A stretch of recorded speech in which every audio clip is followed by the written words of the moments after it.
हम लोग बायोलॉजी यानी जीव विज्ञान के तीसरे नंबर चैप्टर को पढ़ रहे थे जिसका नाम है नियंत्रण एवं समन्वय। और इस चैप्टर से संबंधित पिछले 2 वीडियो में हम आपको बहुत सारे महत्वपूर्ण प्रश्न का उत्तर बताए हैं जो आपके परीक्षा के लिए बहुत ही ज़्यादा महत्वपूर्ण है और आपके परीक्षा में हर हाल में पूछा जाएगा।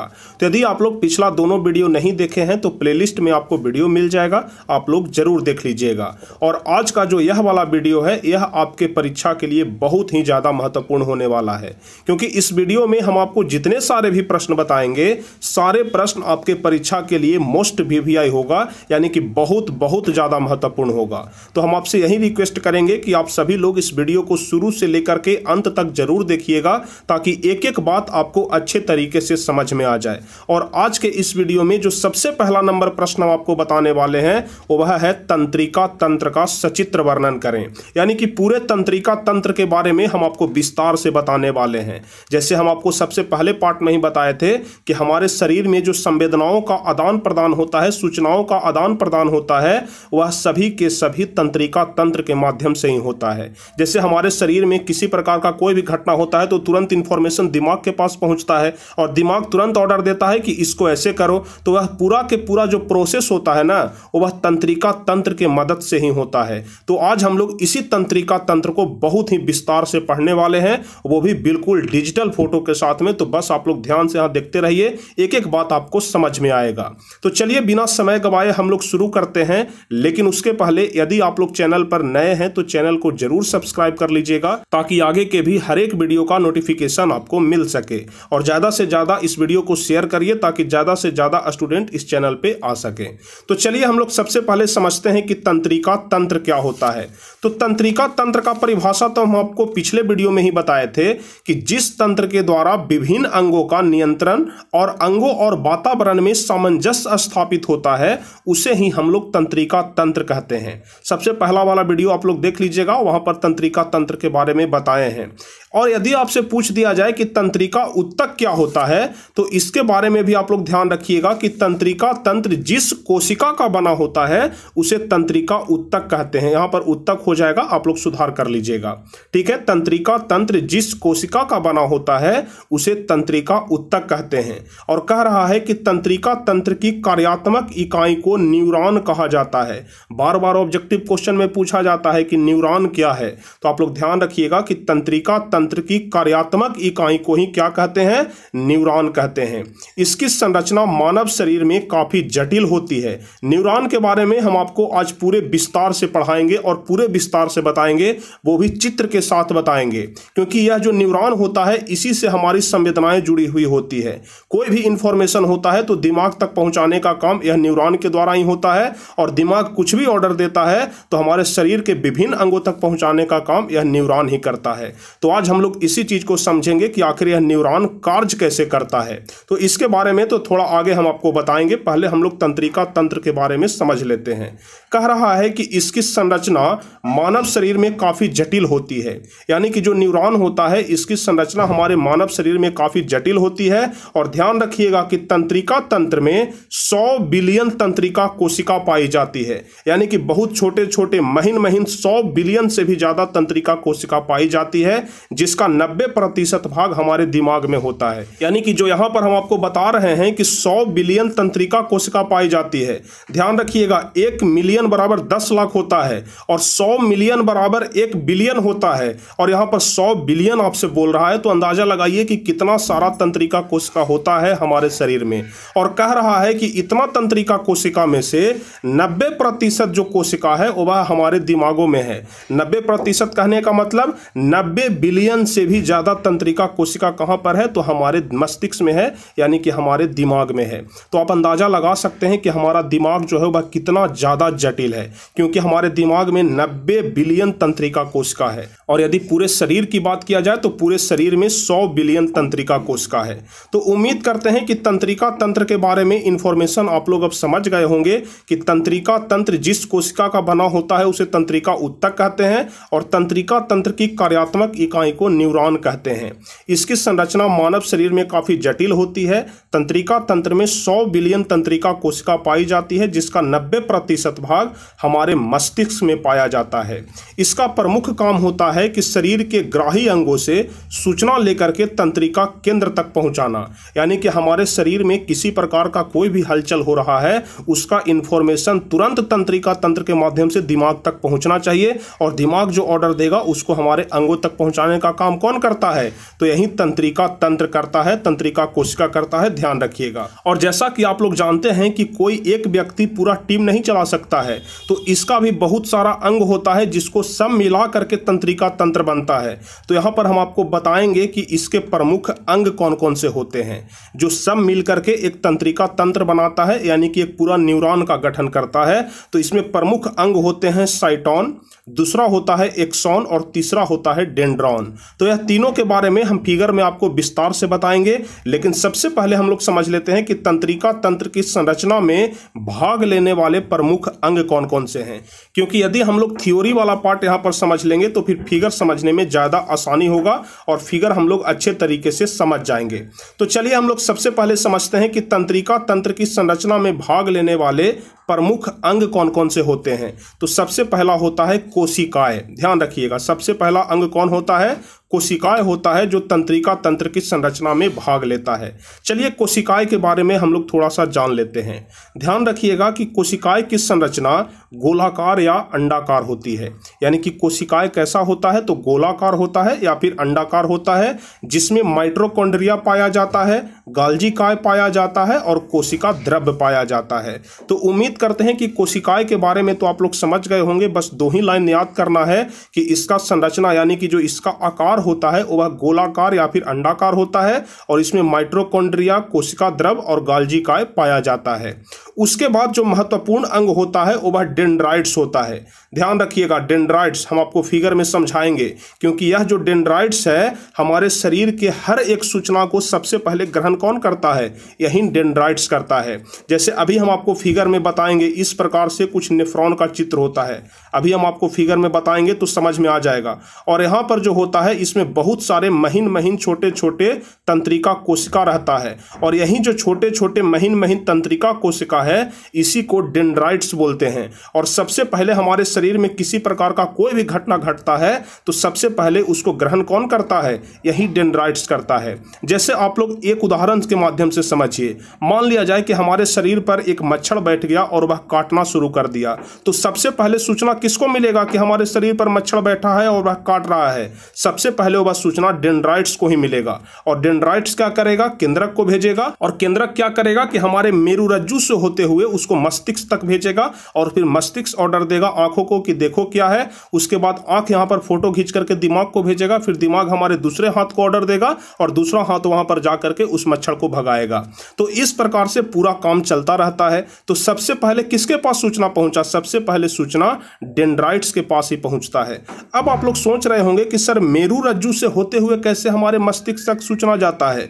मेरुरज्जु यानी कि रीढ़ की हड्डी के बारे में आप बात कर रहे हैं। तो जी हाँ, हम बिल्कुल रीढ़ की हड्डी के बारे में ही बात कर रहे हैं, क्योंकि जो मेरुरज्जु होता है वह रीढ़ की हड्डी के बीचों बीच में स्थित होता है। जैसे मान लिया जाए कि हमारा यह रीढ़ की हड्डी है एक पाइप के जैसा, तो इसी पाइप के अंदर में पूरा समझिए कि हमारा मेरुरज्जु है। यानी कि जो रीढ़ की हड्डी है ना, वह समझिए कि मेरुरज्जु का एक बॉडीगार्ड है, जो कि मेरुरज्जु को सहायता प्रदान करता है, यानी कि उसको सुरक्षा प्रदान करता है। तो उम्मीद करते हैं कि आप लोग मेरुरज्जु के बारे में भी ध्यान से समझ गए होंगे, और अगर नहीं समझे हैं तो हम चित्र में आपको अभी विस्तार से समझाएंगे।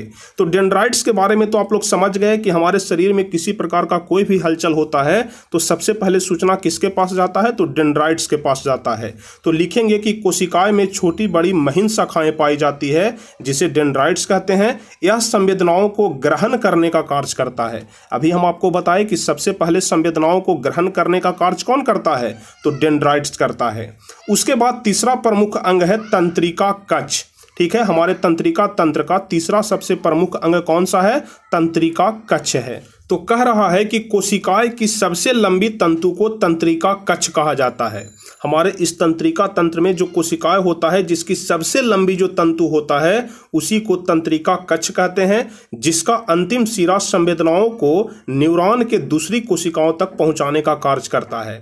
जैसे हमारा जो संवेदना मस्तिष्क तक पहुंचता है तो इस प्रकार से पहुंचता है। जैसे देख लीजिए, एक कोशिका यहां पर हो गया, यह क्या करेगा कि यहां तक इसको ला करके छोड़ देगा और यह दूसरे कोशिका को दे देगा, फिर यह यह क्या करेगा, आगे बढ़ा देगा। यानी कि एक कोशिका से दूसरे, दूसरे से तीसरे, इस प्रकार से हमारे मस्तिष्क तक संवेदना पहुंचता है। तो उसमें मदद कौन करता है, तो तंत्रिका कक्ष करता है। तो उम्मीद करते हैं कि तंत्रिका कक्ष के बारे में आप लोग अच्छे तरीके से समझ गए होंगे। तो यहां पर हम आपको तंत्रिका तंत्र के प्रमुख अंग के बारे में बताए, जिसमें सबसे पहला अंग बताए कोशिकाएं, दूसरा बताए डेंड्राइट्स और तीसरा बताए तंत्रिका कक्ष। अब हम आपको यहाँ पर शॉर्ट में बताते हैं कि कोई भी सूचना होता है वह सबसे पहले कैसे जाता है, सबसे पहले किसके पास जाता है और किस प्रकार से यह पूरा प्रोसेस चलता है। तो देखिए, सबसे पहले हमारे शरीर में किसी प्रकार का कोई भी घटना घटता है, कोई भी हलचल होता है, तो सबसे पहले सूचना डेंड्राइट्स को मिलता है। जैसे अभी हम आपको एक उदाहरण के माध्यम से समझाए कि जैसे हमारे शरीर पर एक मच्छर बैठ गया और वह काटना शुरू कर दिया, तो सबसे पहले पता किसको चलेगा, तो सबसे पहले पता डेंड्राइट्स को चल जाएगा कि हमारे शरीर पर कुछ बैठ गया है। और डेंड्राइट्स क्या करेगा कि इंफॉर्मेशन को डेंड्रॉन को भेजेगा। डेंड्राइट्स क्या करेगा कि इंफॉर्मेशन किसको भेजेगा, डेंड्रॉन को भेजेगा कि देखो कुछ यहाँ पर इंफॉर्मेशन है, तुम आगे बढ़ा दो इंफॉर्मेशन को। तो डेंड्रॉन क्या करेगा कि यह जो इंफॉर्मेशन है यह साइटोन को भेज देगा कि डेंड्रॉन हमसे कुछ बोला है, साइटोन बोलेगा। और साइटोन क्या करेगा कि एक्सॉन को आगे बढ़ा देगा, और एक्सॉन क्या करेगा कि सीरा को आगे बढ़ा देगा, और सीरा फिर क्या करेगा कि मेरुरज्जु को भेज देगा, और मेरुरज्जु क्या करेगा कि दिमाग तक इंफॉर्मेशन पहुंचा देगा। लेकिन जो हम यहां पर धीरे धीरे बोल रहे हैं, इतना धीरे धीरे काम नहीं होता है, यह काम बहुत ज्यादा फास्ट होता है, बहुत ज्यादा फास्ट, जितना आप सोच भी नहीं सकते हैं। बिजली के रफ्तार से यह काम होता है, क्योंकि कोई भी सूचना हमारे शरीर के अंदर जो आदान प्रदान होता है वह बिजली के फॉर्म में ही होता है। जिस प्रकार से आपके घर में बिजली आती है ना, उसी प्रकार से हमारे शरीर में भी समझिए कि 24 घंटा बिजली दौड़ रहा है, और बिजली के रूप में ही यहां पर सूचनाओं का आदान प्रदान किया जाता है। तो सबसे पहले आप लोग ध्यान रखिएगा कि सबसे पहले सूचना डेंड्राइट्स के पास जाता है, उसके बाद डेंड्रॉन के पास जाता है, उसके बाद साइटोन के पास जाता है, उसके बाद एक्सॉन के पास जाता है, और उसके बाद सीरा के पास जाता है। अब चलिए हम आपको फिगर के मदद से दिखाते हैं कि किस प्रकार से सूचना हमारे शरीर में आदान प्रदान होता है। यदि आपसे न्यूरॉन का चित्र पूछ दिया जाए तो आप लोग इस प्रकार से चित्र बनाएंगे, लेकिन अभी हम आपको डिजिटल फिगर के मदद से समझाने का प्रयास करेंगे। यहां पर आप लोग देख लीजिए, हाथ से बनाया हुआ चित्र है, जिसमें इधर छोटा छोटा सीरा है, इसको डेंड्राइट्स बोलते हैं। यहां पर जिससे यह छोटा छोटा सीरा जुड़ा हुआ है, इसको डेंड्रॉन बोलते हैं। बीच में यहां पर आप जो भाग देख रहे हैं, इसको केंद्रक बोलते हैं, इसको सिनेप्स बोलते हैं, इसको साइटोन बोलते हैं। यहां पर जो देख रहे हैं यह एक्सॉन हो गया, और यहां पर देख रहे हैं वह श्वान कोशिका हो गया, और यहां पर बीच में बहुत सारा द्रव्य भरा होता है जिसको कोशिका द्रव्य बोलते हैं। चलिए अब हम आपको डिजिटल फिगर पर लेकर के चलते हैं और वहां से समझाने का प्रयास करते हैं कि किस प्रकार से हमारे शरीर के अंदर सूचनाओं का आदान प्रदान होता है। तो यहाँ पर आप लोग ध्यान से समझिएगा कि फिगर में हम आपको क्या बता रहे हैं। यहाँ पर जो चित्र आप लोग यहाँ पर देख रहे हैं, यह वाला चित्र यही न्यूरॉन का चित्र है। आप लोग ध्यान से देख लीजिए। अगर आपके परीक्षा में पूछ दिया जाता है कि न्यूरॉन का चित्र बनाइए, तो कुछ इसी प्रकार से आपको चित्र बनाना पड़ेगा, जिसमें आप लोग ऊपर की तरफ यहाँ पर देख रहे हैं कि छोटे छोटे बहुत सारा रेशा दिया गया है। यहाँ पर आप लोग ध्यान से देखिए, बस इसी को हम लोग डेंड्राइट्स बोलते हैं। ठीक है, यहाँ पर जितना सारा भी छोटा छोटा रेशा दिया गया है, इसी को हम लोग क्या बोलते हैं, डेंड्राइट्स बोलते हैं। और यहाँ पर बीच में एक गोलाकार आकृति आप लोग देख रहे हैं, इसी को क्या बोला जाता है, केंद्रक बोला जाता है। और बीच में जो यह रंगीन भाग आप लोग देख रहे हैं, इसमें कोशिका द्रव्य होता है। इसको आप लोग ध्यान से समझिएगा।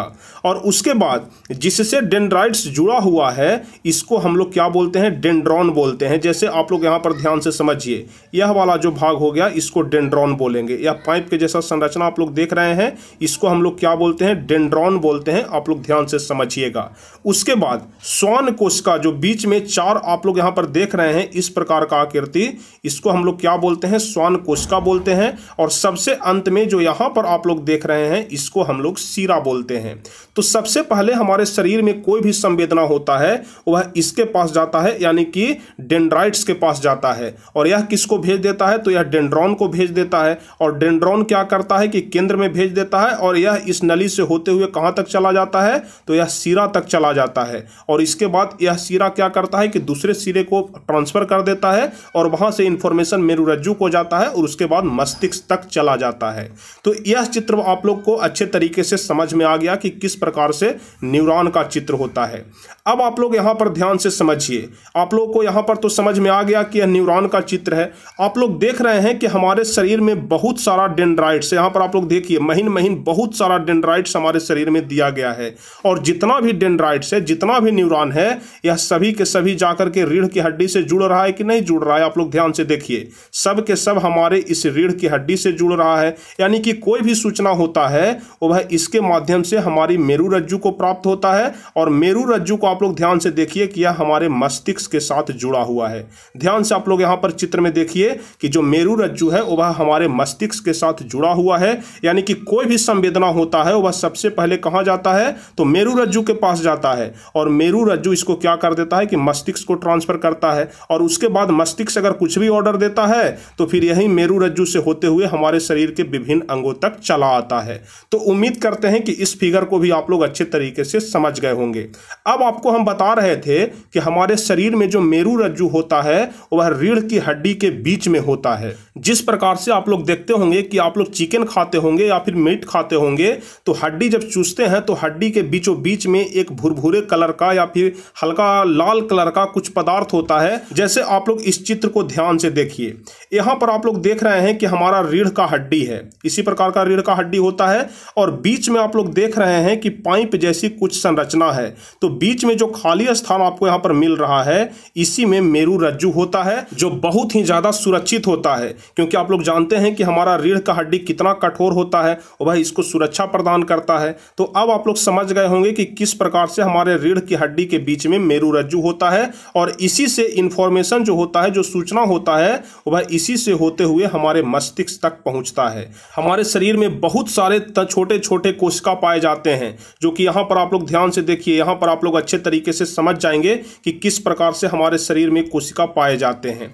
जैसे हमारा शरीर जो है वह मस्तिष्क सबसे ऊपर में यहां पर है, उसके बाद रीढ़ की हड्डी यानी कि मेरुरज्जु इससे जुड़ा हुआ है। और जिस प्रकार से बिजली का तार होता है उसी प्रकार से हमारे शरीर में छोटे छोटे जो तंत्र हैं, छोटे छोटे जो तंत्रिका कोशिका है, वह मेरुरज्जु के साथ जुड़ा हुआ है। और कोई भी इंफॉर्मेशन होता है वह मेरुरज्जु तक पहुंचता है और मेरुरज्जु इसको क्या कर देता है, दिमाग तक पहुंचा देता है। जैसे मान लिया जाए कि हमारे हाथ में यहां पर कोई चीज बैठ गया, तो यहां का जो तंत्रिका कोशिका है वह सबसे पहले इंफॉर्मेशन किसको भेज देगा, मेरुरज्जु को। और मेरुरज्जु क्या करेगा कि दिमाग को पहुंचा देगा।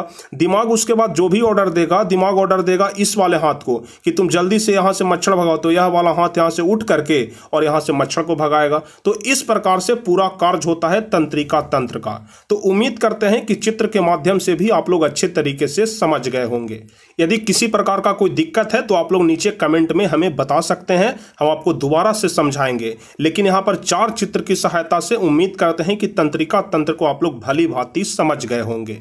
तो उम्मीद करते हैं कि अब आप लोग अच्छे तरीके से इस तंत्रिका तंत्र के बारे में समझ गए होंगे कि तंत्रिका तंत्र में किस प्रकार से सूचना का आदान प्रदान होता है।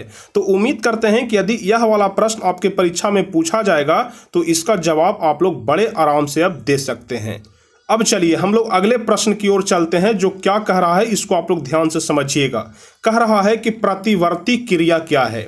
जैसा कि अभी तक हम आपको बताते चले आ रहे हैं कि कोई भी हमारा डिसीजन लेना होता है हमारे शरीर में तो वह कौन लेता है, तो वह मस्तिष्क लेता है, यानी कि दिमाग लेता है। लेकिन कुछ डिसीजन ऐसा होता है जो कि मेरुरज्जु ही ले लेता है।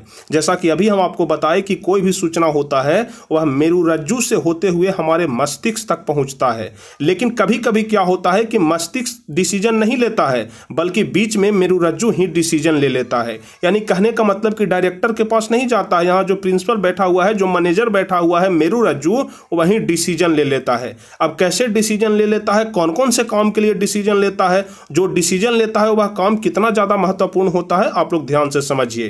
कह रहा है कि मनुष्य में कुछ क्रियाएं अपने आप घटित होती है, जैसे खांसना, छींकना आदि।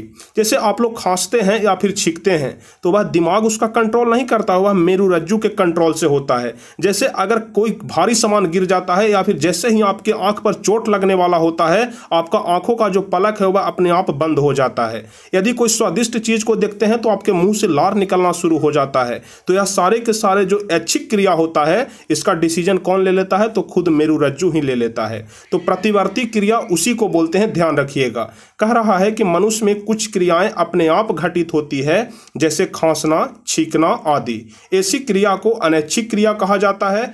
यह क्रिया मेरुरज्जु की सहायता से संपन्न होता है। ध्यान रखिएगा, यह जो क्रिया होता है वह कहां से संपन्न होता है? तो मेरुरज्जु की क्रिया से संपन्न होता है, मेरुरज्जु से। जैसा कि अभी हम आपको बताए कि कुछ कुछ डिसीजन ऐसा होता है जो मेरुरज्जु खुद ले लेता है। इस प्रकार की प्रक्रिया को ही प्रतिवर्ती क्रिया बोलते हैं। जैसे स्वादिष्ट भोजन को देख करके मुंह में पानी आ जाना, जोर से चिल्लाने पर चौंक जाना, उसके बाद तेज प्रकाश आने पर आंख की पुतली का अपने आप बंद हो जाना या फिर आंख की पुतली का झपकना। यानी कि जो स्वतः कार्य करने वाली जितनी सारी भी क्रियाएं हैं जो कि हमारे शरीर के लिए बहुत ही ज्यादा महत्वपूर्ण है, इसका डिसीजन कौन लेता है? तो आप लोग ध्यान रखिएगा कि जो इसका डिसीजन होता है यह मेरुरज्जु खुद कर लेता है। यानी कि इसका जो डिसीजन होता है, जो ऑर्डर पास करना होता है, वह मेरुरज्जु ही कर देता है। इसका संवेदना हमारे मस्तिष्क तक नहीं पहुंच पाता है। तो उम्मीद करते हैं कि प्रतिवर्ती क्रिया कहने का मतलब भी आप लोग अच्छे तरीके से समझ गए होंगे कि मनुष्य में कुछ क्रियाएं अपने आप घटित हो जाती है, जैसे खांसना, छींकना। इन्हीं सभी क्रिया को, इन्हीं सभी अनैच्छिक क्रिया को प्रतिवर्ती क्रिया कहा जाता है। चलिए अब हम आपको बताते हैं कि प्रतिवर्ती चाप क्या है। तो ध्यान रखिएगा कि प्रतिवर्ती क्रियाओं के संचरण के लिए जिस मार्ग का सहारा लिया जाता है उसे प्रतिवर्ती चाप कहते हैं। ध्यान से आप लोग समझिए, तभी आपको समझ में आएगा। कह रहा है कि प्रतिवर्ती क्रियाओं के संचरण के लिए, कि प्रतिवर्ती क्रिया अच्छे ढंग से काम कर सके, इसके लिए जिस मार्ग का सहारा लिया जाता है उसे हम लोग प्रतिवर्ती चाप कहते हैं। और प्रतिवर्ती क्रिया में तो डिसीजन कौन ले लेता था? मेरुरज्जु ले लेता था। लेकिन प्रतिवर्ती क्रिया में क्या होता है कि मस्तिष्क का भी नियंत्रण होता है, जो कि लास्ट में हम आपको बताएंगे। कह रहा है कि इसमें संवेदी अंगों से प्राप्त सूचनाओं को तंत्रिका कोशिका द्वारा मेरुरज्जु में लाया जाता है तथा यहां से प्राप्त आदेशों को तंत्रिका कोशिका द्वारा ऐच्छिक पेशी तक पहुंचाने के मार्ग को प्रतिवर्ती चाप कहा जाता है। ऐसे यह वाला प्रश्न ज्यादा महत्वपूर्ण नहीं है, बस आपके जानकारी के लिए हम बता दे रहे हैं कि प्रतिवर्ती क्रिया क्या है और प्रतिवर्ती चाप क्या है। तो बस आप लोग ध्यान रखिएगा कि प्रतिवर्ती क्रियाओं के संचरण के लिए जिस मार्ग का सहारा लिया जाता है उसे हम लोग प्रतिवर्ती चाप कहते हैं और इसमें मस्तिष्क का नियंत्रण होता है। तो आज के इस वीडियो में हम आपको जितने सारे भी प्रश्न बता रहे हैं, सारे प्रश्न बहुत ही ज्यादा महत्वपूर्ण है। अब अगला प्रश्न है कि मस्तिष्क का सचित्र वर्णन करें। पूरे मस्तिष्क के बारे में विस्तार रूप से बताना है चित्र की सहायता से, और इसके विस्तार रूप से लिखना भी है कि मस्तिष्क कितने प्रकार के होते हैं, कौन कौन से मस्तिष्क होते हैं और सभी का क्या क्या कार्य होता है। तो यह थोड़ा सा लंबा प्रश्न है और दीर्घ उत्तरीय का प्रश्न है, इसलिए यह वाला क्वेश्चन का आंसर हम आपको अगले वीडियो में बताएंगे। और इस प्रश्न के आगे जितने सारे भी शेष प्रश्न बच गए हैं, सारे प्रश्न का उत्तर हम आपको अगले वीडियो में कंप्लीट करा देंगे। यानी कि अगले क्लास में आपका यह चैप्टर पूर्ण रूप से समाप्त हो जाएगा। तो अगला क्लास आप लोग जरूर अटेंड कर लीजिएगा, जिससे कि आपका यह चैप्टर भली भांति समझ में आ जाए और भली भांति कंप्लीट हो जाए। तो चलिए, आज का यह वीडियो कैसा लगा आप लोग जल्दी से नीचे कमेंट करके बताइए। उम्मीद करते हैं कि आप लोगों को बहुत ही अच्छे तरीके से एक एक बात समझ में आ गया होगा, किसी प्रकार का कोई दिक्कत नहीं होगा।